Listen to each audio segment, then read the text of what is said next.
Bonjour, à la une des quotidiens du jour, l'Observateur accorde un entretien à l'avocat et conseiller politique Robert Bourgi qui fait son déballage dans les colonnes de l'Obs et déclare qu'à propos de l'affaire Karim Wade, il y a des chances que le président Macky Sall ait rencontré ou parlé Karim il y a quelque temps, estime Robert Bourgi qui est également revenu sur ce qui s'est passé à l'audience entre Sarkozy, Karim et lui-même. Le cas Idrissa Seck a été aussi évoqué lors de cet entretien avec l'Obs.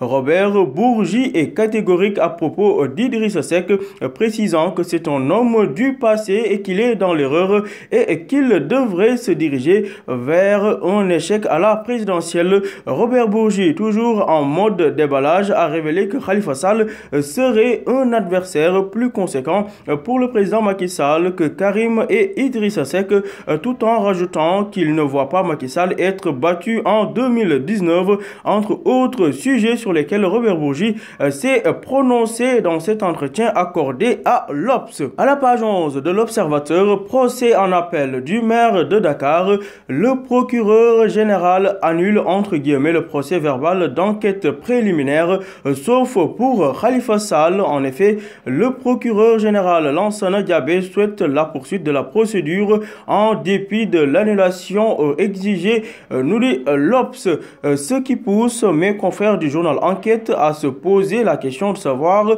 à quoi joue le procureur général Lansana Diabé qui a requis hier du juge qu'il écarte le procès verbal d'enquête sans pour autant annuler la procédure. Suite à cela, la défense a salué le courage du procureur et exige l'annulation de la procédure, nous dit Enquête, qui consacre à sa une du jour un dossier sur le magistrat et le serment.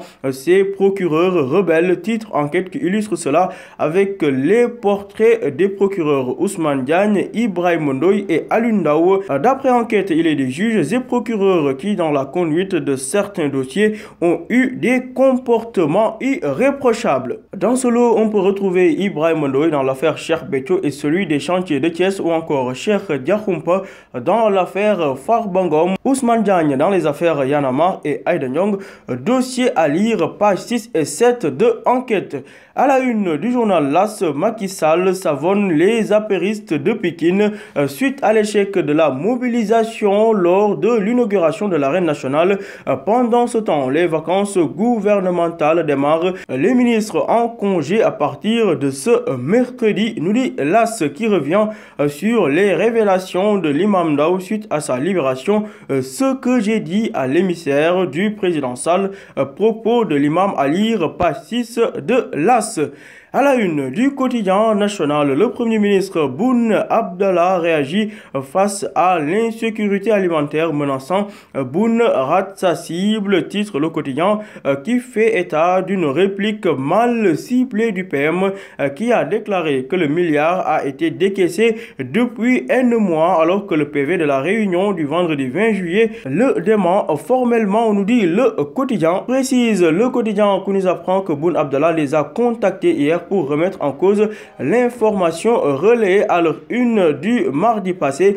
Les détails à lire, page 4 du quotidien. À la page 12 du même journal, on parle du recours à l'ambassade de Kuwait City. Un docteur en droit veut sauver Karim Wade. Par ailleurs, la question de la gestion de la sécurité de l'arène nationale se présente comme un casse-tête chinois dans cette arène de 22 000 places avec des tribunes proches de l'enceinte, ce qui pourrait constituer un danger pour les lutteurs d'après le quotidien. À la une de Dakar Times, Mamadou Faye, l'actuel directeur général de Petrosen, a confié aux enquêteurs de l'IGE que le Sénégal n'a pas intérêt à signer avec Petrotim.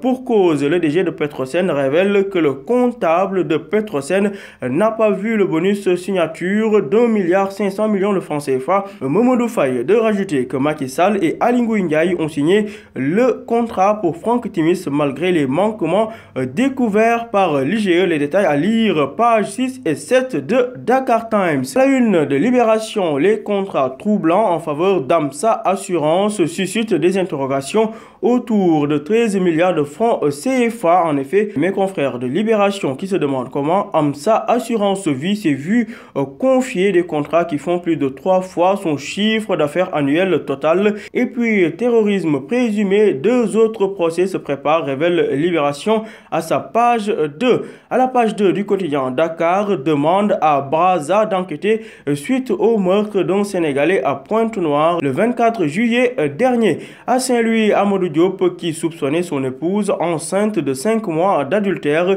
a fini par la poignarder à mort, nous dit l'Obs.